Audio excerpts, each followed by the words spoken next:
नमस्ते, मैं हूँ रवींद्र गौतम और आप देख रहे हैं ब्लंटली स्पीकिंग और आज हम बात करने जा रहे हैं अपकमिंग आईपीओ नीवा बुपा की। ये इंश्योरेंस सेक्टर का आईपीओ है और इंश्योरेंस सेक्टर और कैपिटल मार्केट में आजकल बड़ा हलचल है। सब तरफ आप देखेंगे तेजी चल रही है, डीमैट अकाउंट भी खूब खुल रहे हैं, लोग निवेश भी कर रहे हैं, लोग इंश्योरेंस भी खूब खरीद रहे हैं। उसका कारण शायद ये है कि जो फाइनेंशियल अवेयरनेस है वो हमारे देश में बढ़ती जा रही है, जिस वजह से लोग जागरूक हुए हैं और इस तरह के प्रोडक्ट्स बाई कर रहे हैं। तो नीवा बुपा का जो आईपीओ है वो उसमें पैसा लगाना कितना सुरक्षित है, उसमें कितनी रिटर्न आ सकती है, मार्केट इंश्योरेंस का क्या कहता है, इस विषय पे हम सुभाष जी से समझेंगे कि सुभाष जी बताएंगे कि भाई नीवा बुपा में पैसा लगाने में आगे के लिए फ्यूचर कैसा है। सुभाष जी आपका एक बार फिर स्वागत है और मैं चाहता हूं कि दर्शकों को आप बताएं इस हमारे आईपीओ के बारे में। रविंदर जी, सभी व्यूवर्स को बहुत-बहुत धन्यवाद। अ, देखिए, ये Niva Bupa health insurance company limited, जी। पहले इसका नाम था Max Bupa health insurance company limited. Bupa इसका नाम बुपा था Bupa Bupa Bupa Bupa Bupa B U P A. B I P A, नहीं बीआईपीए। भाई साहब एक बार चेक करें क्योंकि मेरे चेक को तो करो, यहाँ बूपा दिखा रहा है। चेक करो, बीपा है, बीआईपीए। बूपा आ रहा है भाई साहब, इसके तो उसमें भी लिखा हुआ क्या बोलते हैं तो वो फिर क्या बूपा होगा। लोगों में भी बूपा है।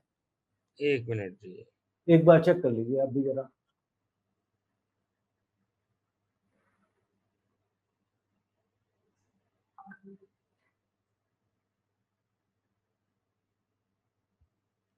बूपा है, बीयूपीए। बीयूपीए है ना। हाँ। हाँ, तो चलिए फिर एक बार मैं दोबारा से शुरू से कर हाँ, रहा हूँ, है ठीक है। ना, क्योंकि वो आप बोल रहे हैं तो गड़बड़ ना हो। नमस्ते, मैं हूँ रविंद्र गौतम और आप देख रहे हैं ब्लंटली स्पीकिंग। आजकल अगर आप देखेंगे तो डीमैट अकाउंट भी खूब खुल रहे हैं, इंश्योरेंस कंपनीज भी बहुत सारी हो हैं और नए नए प्रोडक्ट्स लाती रहती हैं, चाहे हेल्थ इंश्योरेंस के हों, चाहे आपके जनरल इंश्योरेंस के हों, चाहे लाइफ इंश्योरेंस के हों। और ऐसे में लोग भी बहुत इंश्योरेंस बाई करने लगे हैं। उसका कारण सिर्फ मुझे इतना लगता है कि आज की तारीख में फाइनेंशियल अवेयरनेस हमारे देश में बढ़ रही है, ग्राहक जागरूक हो रहा है और ऐसी स्थिति में जाहिर सी बात है कि लोग निवेश भी कर रहे हैं और अपने लिए इंश्योरेंस भी खरीद रहे हैं। इसी के चलते एक आज आईपीओ आने वाला है नीवा बूपा का।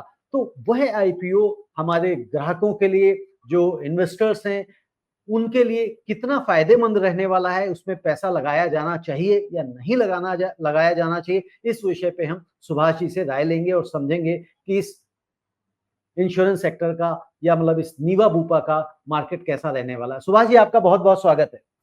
बहुत-बहुत धन्यवाद, सभी व्यूअर्स को भी बहुत-बहुत धन्यवाद। जी। देखिए रविंदर जी, ये आपने जो बात करी है आईपीओ की, Niva Bupa health insurance company limited, पहले जी। इसका नाम Max Bupa health insurance company limited था। जी। ये 7 नवंबर को खुल चुका है, ठीक है। ठीक है जी, और 11 नवंबर को क्लोज होगा। यानी कि एक मंडे लोड क्लोज हो इस जाएगा। हाँ, मंडे क्लोज हो जाएगा। एक लोड 200 शेयर्स का है। हम्म। बैंड ₹70 से ₹74 की प्राइस है। तो दैट मीन्स ये जो 2200 करोड़ का इश्यू है, इसके अंदर एंकर का 990 करोड़ का है, जो कि 6 नवंबर को ये कलेक्ट हो चुका ओके। है ना जी। अब आपको ये है कि इसमें 75% क्यूआईबी को है एलोकेटेड, हम्म। 15% एनआईआई है नहीं, और 10% रिटेल 15% इन्वेस्टर। किसको है? ये एनआईआई का मतलब है institutional, non institutional investor. Non non institutional investor. Institutional investor means H G. नहीं। जी। और 10% है रिटेल रिटेल इन्वेस्टर। बिल्कुल ठीक है। ठीक है जी।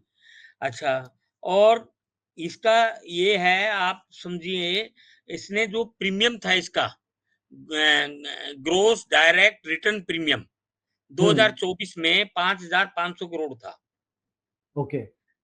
और ग्रोस रिटर्न प्रीमियम था 5,608 करोड़, और 2023 में 4,073 करोड़ था। हम्म। और इसकी पीयर दो कंपनियां लिस्ट हो चुकी हैं, स्टार हेल्थ और एक न्यू इंडिया एश्योरेंस कंपनी, ठीक है स्टार हेल्थ इंश्योरेंस कंपनी। और जी। इसका अभी 2 दिन में 1.17 टाइम शेयर सब्सक्राइब हो चुका है। ओके, अभी 1 दिन और बाकी है, तो यानी कि सब्सक्राइब तो हो ही जाएगा। 71% ज्यादा सब्सक्राइब हो चुका है, ओवर सब्सक्राइब्ड है। नहीं, 17%, मतलब 1.17। 1.17, ओके, हाँ, 17%।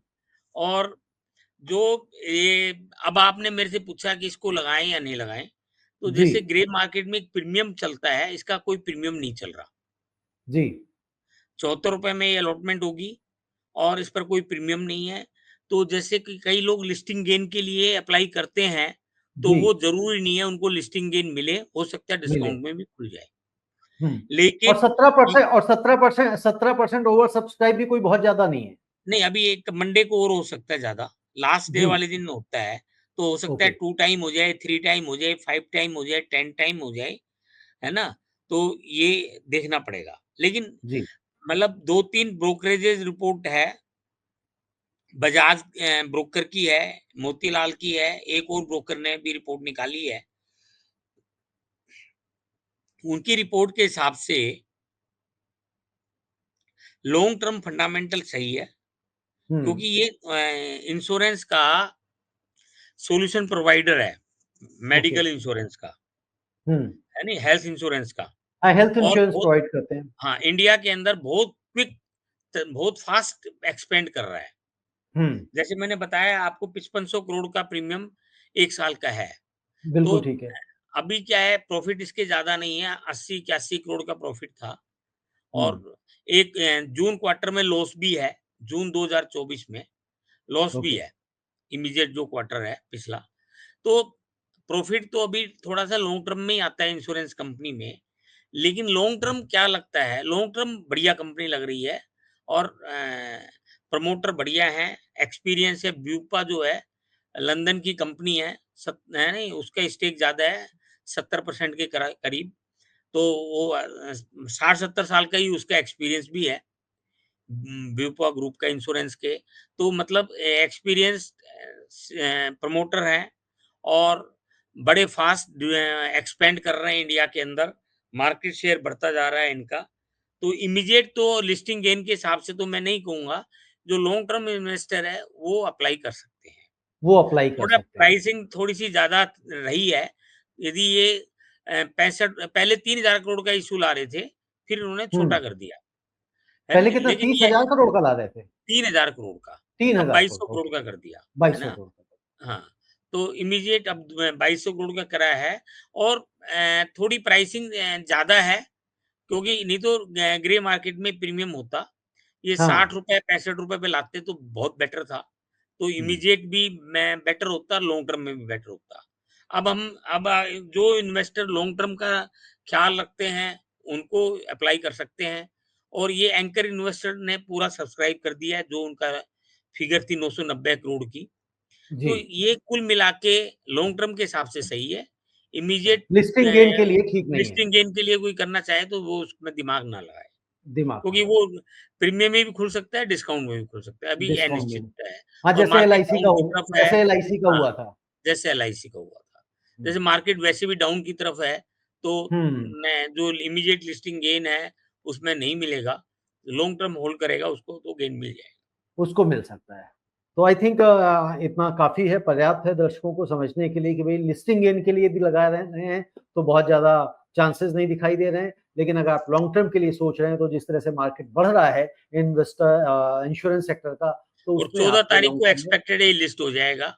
14 मतलब तारीख 11 को तारीख को क्लोज़ होगा, 12 को ये फाइनलाइज़ेशन हो जाएगा, है नहीं? और 14 तारीख को लिस्ट हो जाएगा एनएससी, बीएसई में।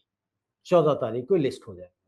तो फैसला आपका है। मैं हमेशा कहता हूँ कि जब भी आप निवेश करें कहीं भी, तो आप अपने वित्तीय सलाहकार की सलाह अवश्य लें। ये हम लोगों का विश्लेषण रहता है आपके ज्ञानवर्धन के लिए। आपका बहुत-बहुत धन्यवाद। सुभाष जी, आपका भी बहुत-बहुत धन्यवाद। धन्यवाद जी, रविंद्र।